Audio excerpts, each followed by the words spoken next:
Bismillahirrahmanirrahim. Assalamualaikum warahmatullahi wabarakatuh. Apa kabarnya teman-teman kelas 5?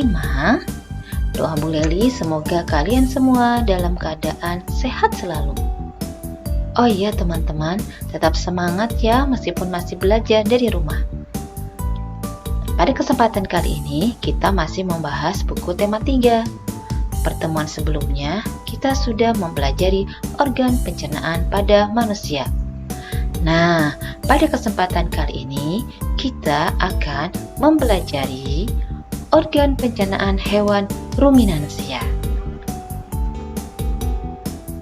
Teman-teman, sebelum kita memulai pembelajaran kita kali ini, kita baca basmalah bersama-sama yuk. Bismillahirrahmanirrahim. Nah, tujuan pembelajaran kita kali ini adalah yang pertama, siswa mampu menyebutkan organ pencernaan hewan ruminansia. Yang kedua, siswa mampu memahami fungsi organ pencernaan hewan ruminansia. Yang ketiga, siswa mampu memahami proses pencernaan hewan ruminansia. Nah teman-teman, dalam Al-Quran disebutkan di Quran Surat An-Nahl ayat 66 yang artinya, dan sungguh pada hewan ternak itu benar-benar terdapat pelajaran bagi kamu. Kami memberimu minum dari apa yang ada dalam perutnya berupa susu murni antara kotoran dan darah yang mudah ditelan bagi orang yang meminumnya. Nah teman-teman, ayat ini berkaitan dengan materi yang akan kita bahas. Nah, yaitu materinya adalah tentang hewan ruminansia. Apa ya hewan ruminansia? Hewan ruminansia adalah kelompok hewan yang biasa memamah atau memakan 2 kali dan dikenal dengan hewan memamah biak. Pada hewan ruminansia terdapat 4 bagian lambung dengan fungsi yang spesifik. Apa sajakah contoh hewan ruminansia? Yang pertama adalah sapi, kemudian ada kerbau, selanjutnya ada rusa, kemudian ada domba, kambing, dan kijang. Oke teman-teman, selanjutnya kita amati tayangan berikut ini.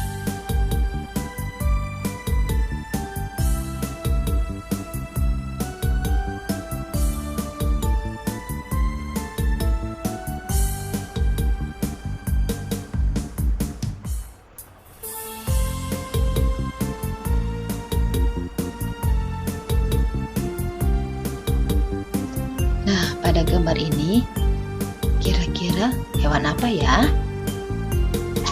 Ya, betul. Ini adalah gambar seekor sapi sedang memakan rumput. Nah, teman-teman, tadi kita sudah menyaksikan bagaimana seekor sapi sedang memakan makanannya, yaitu berupa rumput. Selanjutnya, kita akan mempelajari organ pencernaan pada hewan ruminansia. Nah, teman-teman, ini dia. Apa saja ya organ pencernaan hewan ruminansia? Yang pertama adalah mulut. Selanjutnya adalah esofagus atau kerongkongan. Selanjutnya adalah lambung. Nah, yang membedakan di hewan ruminansia, lambungnya terdiri dari rumen, kemudian retikulum, omasum, dan abomasum. Organ pencernaan selanjutnya adalah usus, dan yang terakhir adalah anus. Nah teman-teman, organ pencernaan hewan ruminansia memiliki fungsi juga. Apa saja ya fungsinya? Yang pertama adalah mulut. Fungsi mulut adalah sebagai tempat masuknya makanan dan dimulainya proses pencernaan. Di dalam rongga mulut terdapat organ-organ pencernaan, yaitu ada gigi. Gigi sapi tersusun dari gigi seri yang berguna untuk memotong makanan. Kemudian ada gigi geraham yang berguna untuk mengunyah makanan. Organ berikutnya yang ada di dalam mulut adalah lidah. Lidah pada sapi berguna untuk merenggut rumput atau makanan dan mendorong makanan yang sudah dikunyah menuju lambung. Yang ketiga adalah saliva. Saliva merupakan cairan atau enzim khusus yang dihasilkan oleh kelenjar khusus pada sapi yang kemudian disalurkan ke dalam rongga mulut. Saliva berperan dalam proses pencernaan kimiawi.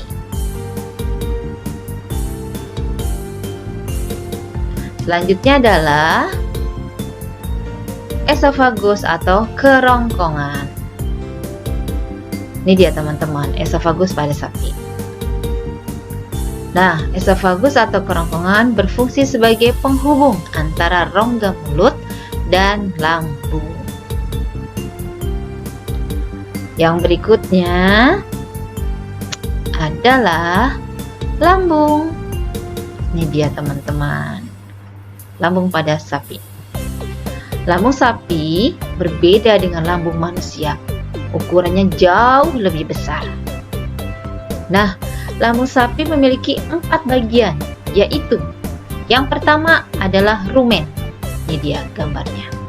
Yang berikutnya adalah retikulum. Selanjutnya ada omasum dan ada abomasum.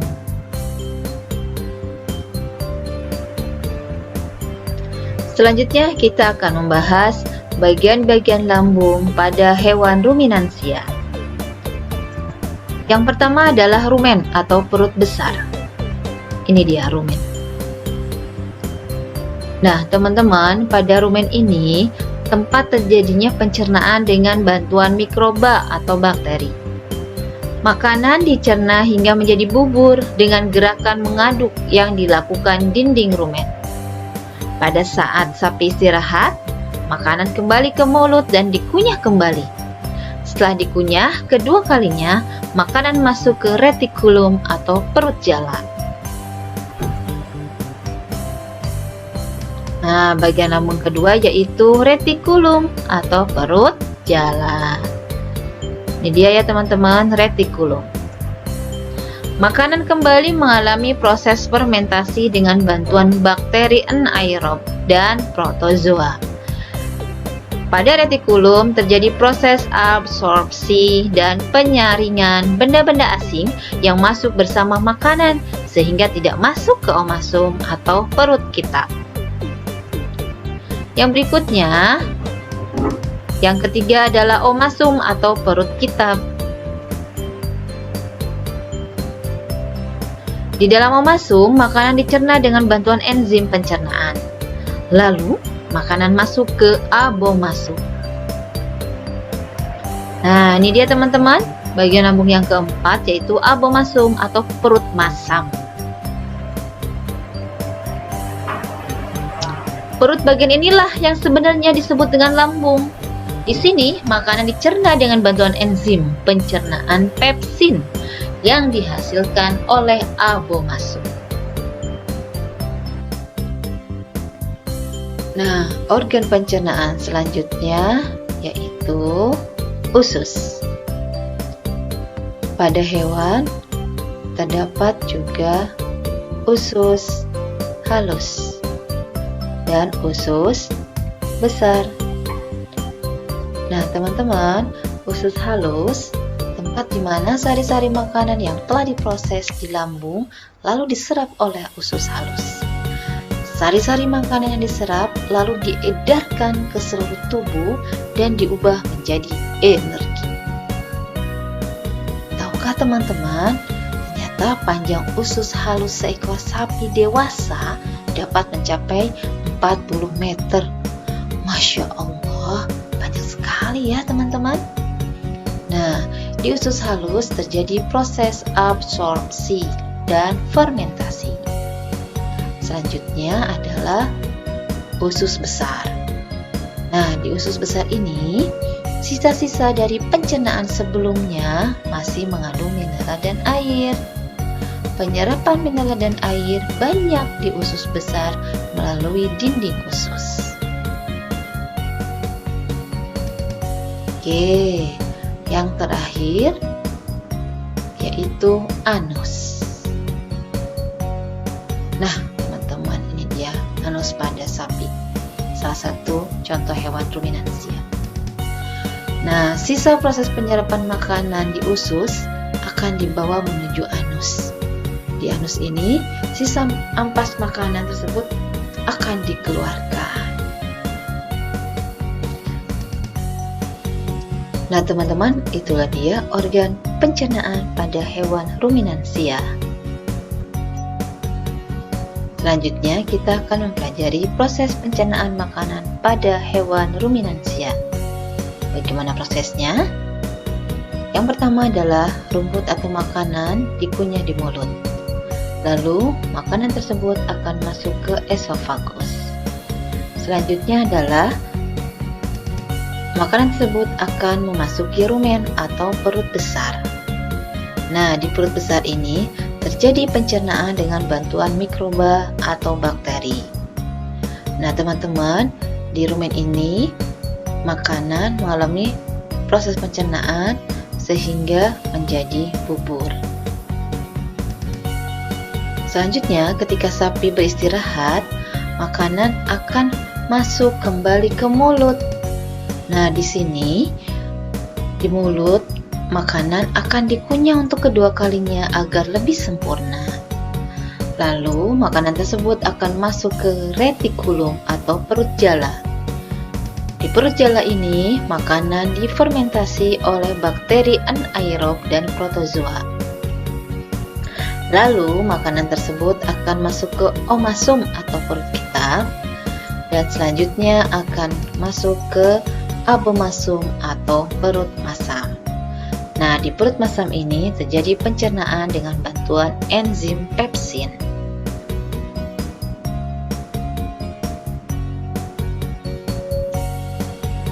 Nah, teman-teman, kesimpulan pembelajaran kita kali ini adalah organ pencernaan hewan ruminansia terdiri dari mulut, kemudian yang kedua ada esofagus, yang ketiga adalah lambung, yang keempat adalah usus, yang kelima adalah anus. Sedangkan proses pencernaan makanan pada hewan ruminansia yaitu melewati mulut, kemudian makanan tersebut memasuki esofagus, lalu melewati rumen, di mana terjadi proses pencernaan dengan bantuan mikroba. Selanjutnya adalah akan dikunyah kembali kedua kalinya di mulut.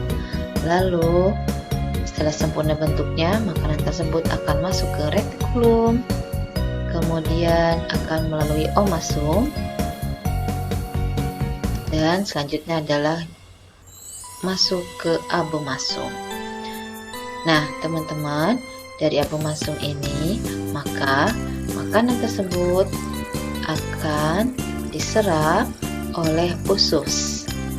Ada yang menjadi sumber energi, dan sisa dari makanan tersebut ada yang dibuang, yaitu melalui anus.